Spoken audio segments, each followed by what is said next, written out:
Morning, children.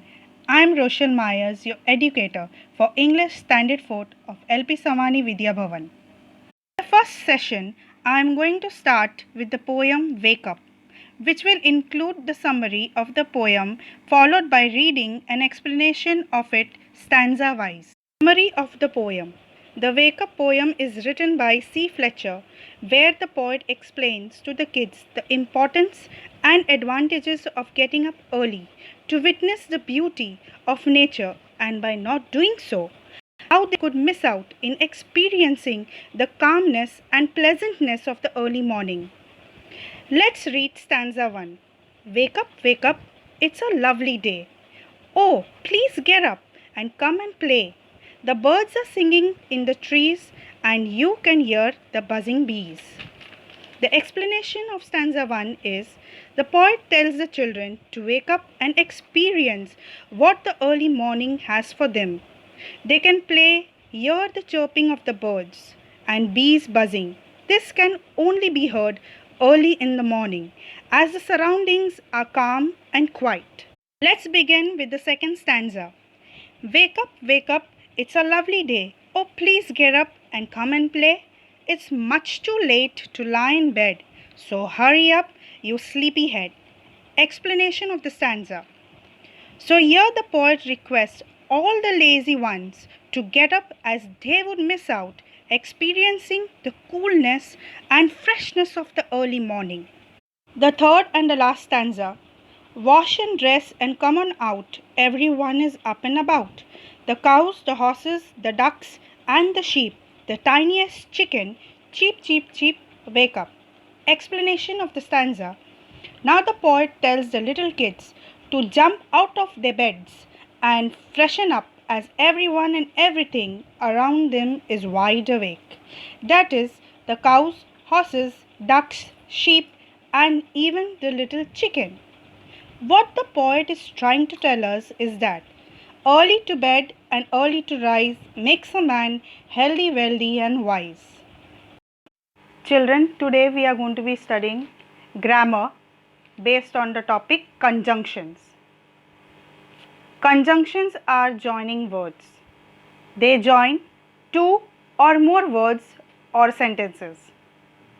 Today, I will introduce you to three conjunctions: and, but, or. First, and.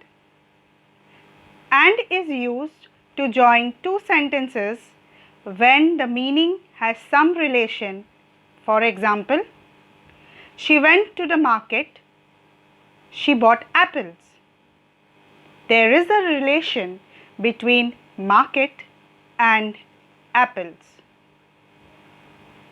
Next point, and is also used to join a list of words. Example, I like apples, bananas, mangoes and oranges. The list of words are apples, bananas, mangoes, oranges. Now let us take a look at the second conjunction, and that is but. We use but when one sentence is the opposite of the other. Example, I worked hard. I failed. Now when I worked hard, I should have passed. Just the opposite happened, and that is I failed. So the answer is I worked hard, but I failed. Second example, we played well. We lost the match. Now, when we played well, how could you lose the match? But just the opposite happened. We lost. So we use the conjunction but in it. And the answer is We played well but lost the match. Now let us take a look at the last conjunction word, and that is or. Now or is used to join sentences and words to show that only one choice is available. You have to choose. Let's take a look at the sentence. You can have an ice cream. You can have chocolates. So here the child will have to make a choice between whether he wants to have ice cream or chocolates. He is not going to be getting both. So the answer goes in this manner. You can have an ice cream or chocolates. Let's take a look at the other sentence. Would you like tea? Would you like coffee? So the person will have to make a choice between tea, whether he wants to have tea or coffee. He is not going to get both. So the sentence goes in this manner. Would you like tea or coffee? Children, let us learn the other part of the grammar, that is degree of comparison. Kids, you have already learned your degree of comparison in the previous class. So let me brief you on it. We use adjectives not only to describe people or things, but also to compare them. Here are three formations of the degrees of adjectives, and that is positive, comparative and superlative. First, positive degree. Words or adjectives that describe without comparison are said to be in the positive degree. What I mean to say is that the adjective remains in its simple form. That is, the way it is, it will remain just in that form. Example, big, small, tall, short, long, and many more. The second is comparative degree. Words that compare two things are said to be in the comparative degree. That means when comparison is made between two things or person. When we compare two persons, things or animals, we add er to the adjective. Now let us take a look at the example. Tall is the positive degree. Now we will add er to it. So the answer is taller. Similarly, small, we will add er to it and it becomes smaller.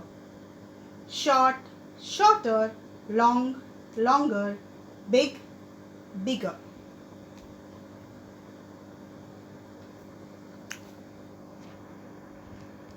If the adjective ends with y and has a consonant before it, then y is replaced with I and then followed by adding er to the word. Example, busy, busy. Before y, can you see there is a consonant letter S?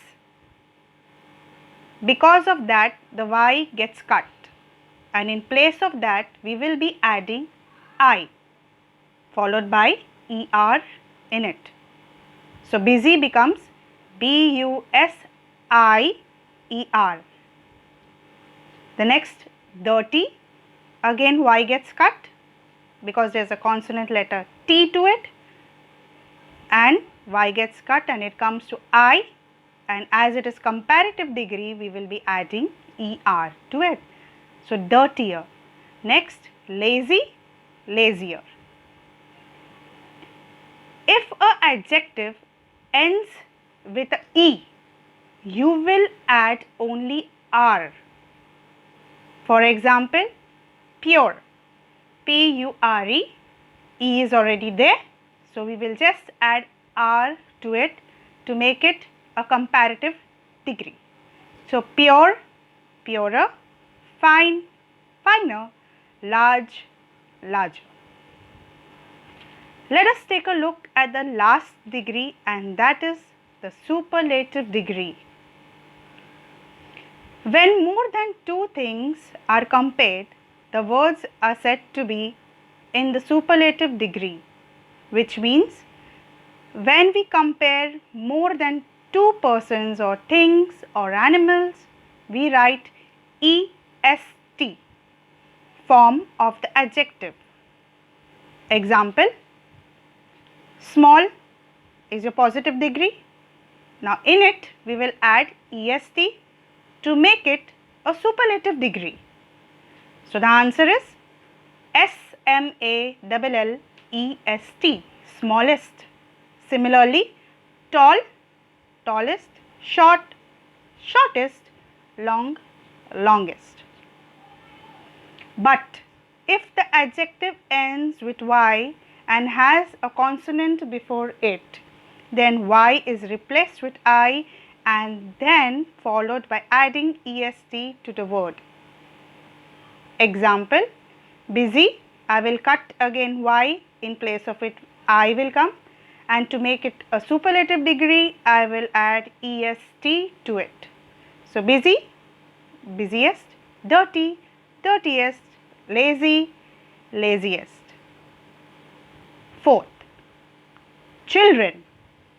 But some adjectives do not follow any fixed rules to form the comparative and superlative degree, are as such: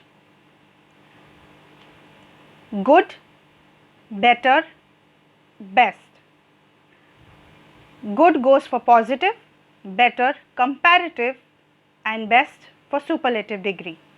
The other words that do not follow the rules are bad, worse, worst, many, more, and most. Children, I hope you have understood the grammar. So let's get to some writing work. Kids, I want you to maintain a notebook and write the hard words twice, followed by question and answers and grammar, which you will get from the worksheet.